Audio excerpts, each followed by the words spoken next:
అందరికి నమస్కారం. నేను శిరీష. ముందుగా అందరికీ శ్రీ పరాభవనామ సంవత్సర ఉగాది శుభాకాంక్షలు.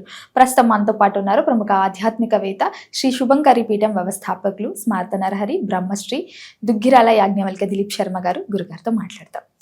నమస్కారం గురువుగారు. గురువుగారు, ఈ పరాభవనామ సంవత్సరంలో కర్కాటక రాశి వారికి ఎలా ఉండబోతుంది అంటారు? కర్కాటక రాశి వారికి ఆదాయము 2, వ్యయం 11, రాజ్యపూజ్యం 4, అవమానం 7.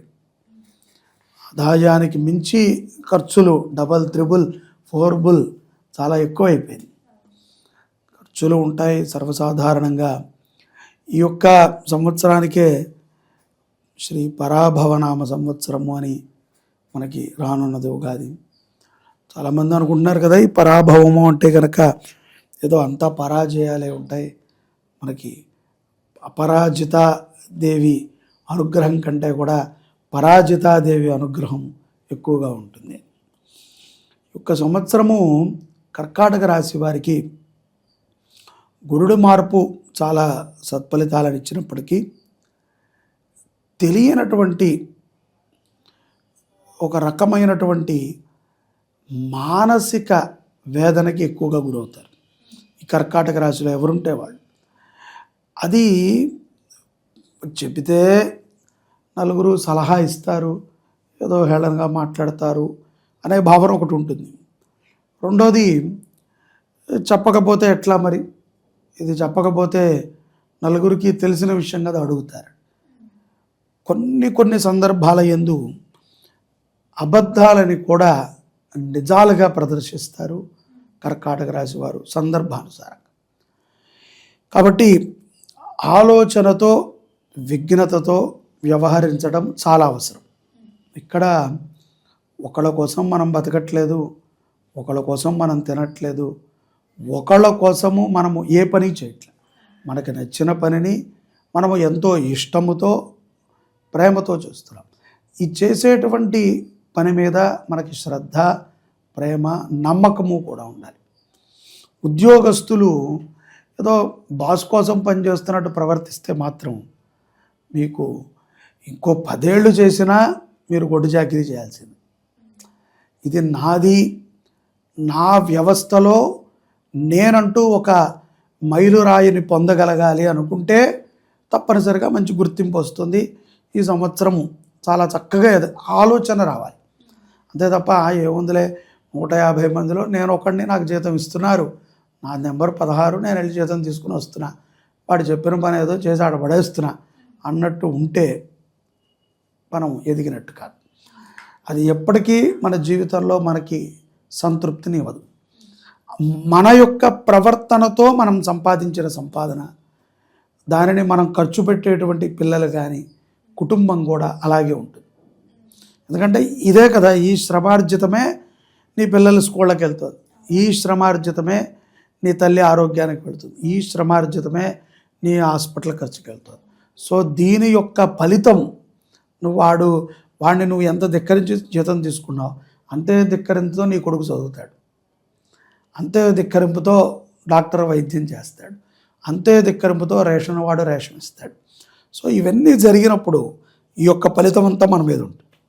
కాబట్టి శ్రద్ధగా ఉద్యోగం చేసుకునేటువంటి వారికి ఉద్యోగం మీద ఇది నా యొక్క లక్ష్మి, దీంట్లో నేను అభివృద్ధి చెందాలి, దీంట్లో నేను నా ప్రత్యేకతను చూపించాలి అనుకున్న వాళ్ళకి చాలా మంచి సంవత్సరంగా మనం చెప్పుకోవచ్చు.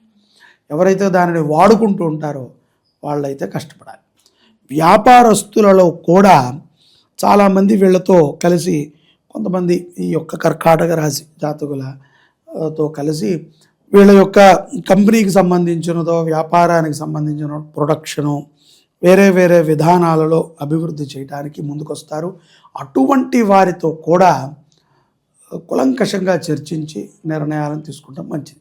ఏదో తొందరపాటుగా ఏదో వచ్చారు కదా, పోన్లే మనం ఎప్పటి నుంచో వెయిట్ చేస్తున్నాం, సరైన వాడా కాదా అని ఎంక్వైరీ చేయకుండా అతని మీద పెట్టుబడి పెట్టినా, అతనితో ట్రావెల్ చేసి వెళ్ళినా కొంత ఇబ్బందులు అయితే వీళ్ళు పడాల్సి వస్తుంది. సో దేన్నైనా క్లియర్గా తెలుసుకుని వీళ్ళు నిర్ణయం తీసుకుంటాం మంచిది. ఇక్కడ పెళ్ళైనటువంటి వారు సంతానం కోసం ఇప్పుడు కూడా వారికి ఒక సంతానం ఉంటే బాగుంటుంది, ఎవరికైనా ఉంటుంది కదా, ఎటువంటి వారికైనా.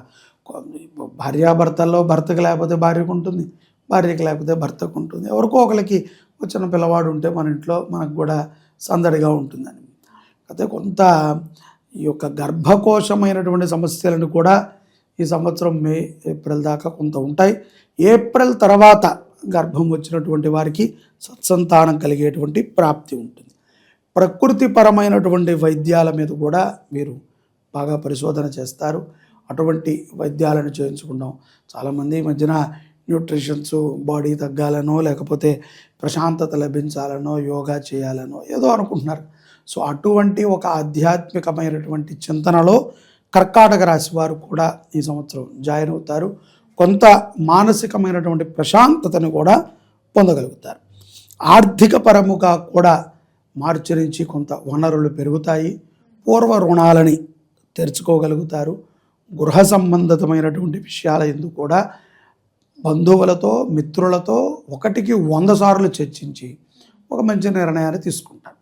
ఎవరికైనా సరే ఏదైనా కొనాలి అంటే కనుక వాళ్ళు కూడా అడుగుతారు కదా, ఇది బాగుందా, ఈ ప్రొడక్షన్ బాగుందా, లేకపోతే బలానా ఏరియా బాగుందా, మనం అక్కడ తీసుకోవచ్చా, ఏదైనా వాళ్ళ ఇంటి విషయం కానీ కారు విషయం కానీ బాగా చర్చ చేసి వచ్చిన వాటిల్లో ఏదైతే సత్ఫలితాలని సూచిస్తోందో అటువంటి నిర్ణయాలని తీసుకుంటాం మంచిది. ఎవరికి కూడా అప్పు ఇవ్వకండి, అప్పిచ్చే వాళ్ళకి మధ్యవర్తిత్వం ఉండకండి. వాళ్ళని దూర్చేటువంటి సందర్భాలు చాలా ఉంటాయి. వీళ్ళ మీద పడిపోతాయి. ఏముంది, ఊరికనే నువ్వు వచ్చి చెప్పు, బలానా వాళ్ళు ఇస్తారు, నాకు తెలిసిన వాళ్ళు, నువ్వు కొంచెం చెప్తే ఇస్తారట అంటే ఏదో మిత్రుడే కదా అని సహాయం చేయడానికి వెళ్ళి అది వీడికి అంటుకుంటుంది. అది కానీ అందరూ మంచి వాళ్ళని మనం అనుకోవటం చాలా కష్టం. చక్కగా ఈ యొక్క సంవత్సరంలో సాంస్కృతిక రంగాల్లో ఉన్నటువంటి వారికి మంచి మంచి అవకాశాలు లభిస్తాయి. సెప్టెంబర్ తరువాత వారికి సన్మానాది కార్యక్రమాలు కూడా జరుగుతాయి. సో మంచిగా సమాజంలో సినీ రంగంలో ఉన్నవారు కానీ ఏదైనా కళలని నేర్చుకునేటువంటి వారు, విద్యార్థులలో కూడా అండి, ఈ కర్కాటక రాశి విద్యార్థులకి స్పోర్ట్స్ వైపు ఎక్కువగా మక్కువ చూపుతారు. ఈ క్రీడా రంగాలు కానీ ఏదైనా ఆటలు ఆడటము ఇటువంటి వాటిల్లో ఎక్కువగా చూపుతారు. అటువంటి వారికి కూడా చాలా బాగుంటుంది. మిగతా వారు కూడా చాలా చక్కటి విద్యను అభ్యసిస్తారు. ఉన్నత విద్యలకై వీరు చేసేటువంటి కొన్ని ప్రయత్నాలు సఫలీకృతమవుతాయి. మంచి మంచి యూనివర్సిటీల్లో స్థానాలను పొందుతారు. ప్రమాదాల నుంచి ఇట్టే బయటపడతారు. భయభక్తి వీళ్ళకి ఏర్పడుతుంది. ఇక్కడ భక్తి ఉండటం వేరు, భయభక్తి ఉండటం వేరు. కొంచెం భయం ఉంటుంది. అయ్యోయ్యో నిన్నే కాపాడాడు, రేపు అర్జెంటుగా నేను హనుమంతుడికి పూజ చేయాలి, లేకపోతే అయ్యో నాకు మొన్న ఏదో జరిగింది, స్వామివారు కల్లో కనిపించారు, తిరుపతికి వెళ్ళాలి.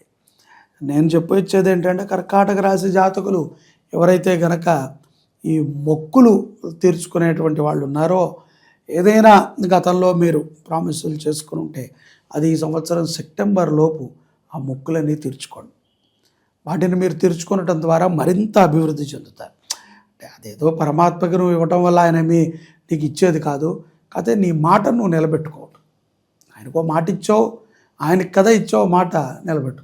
మనిషికి ఇచ్చిన మాట ఎట్లాగో పక్కన పడేస్తున్నాం, పరమాత్మకి ఇచ్చిన మాటనైనా నిలబెట్టుకుందాం.